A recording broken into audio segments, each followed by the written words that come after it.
Hello beauties, இன்னைக்கு golden tip வீடியோவில் நீங்கள் ப்ராமினெண்ட்டாக ஒரு சிக்னேச்சர் பீஸ் வச்சுருக்கீங்கன்னா அதை மட்டும் வேர் பண்ணாலே ரொம்ப அழகாக இருக்கும். நம்மளை பார்க்குறவங்க ஜஸ்ட் 1 மினிட் கூட நம்மளை பார்க்க மாட்டாங்க.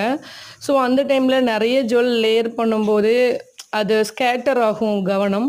ஸோ நம்மக்கிட்ட ஒரு சிக்னேச்சர் பீஸ், ரொம்ப அழகான ஒரு பீஸ், ரொம்ப எலிகண்ட்டாக சூப்பராக இருக்குன்னா அதை மட்டும் வேர் பண்ணாலே ரொம்ப அழகாக இருக்கும். அது இவ்வளோ பெரிய ஜுவலாக இருக்கணுன்ட்டு அவசியமே இல்லை.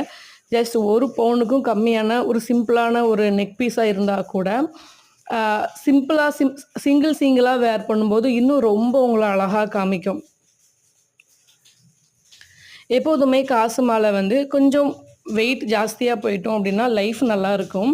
நம்ம குழந்தைங்களுக்கு அவங்க வழியாக கொடுக்கறதுக்கும் ரொம்ப ரொம்ப சூப்பராக இருக்கும். ஸோ கொஞ்சம் பொறுமையாக சேர்த்து வச்சு வாங்குறது ஒன்றும் தப்பில்லை. இன்னும் சூப்பரான வீடியோவுக்கு ஸ்டே டியூன்ட். தேங்க்யூ.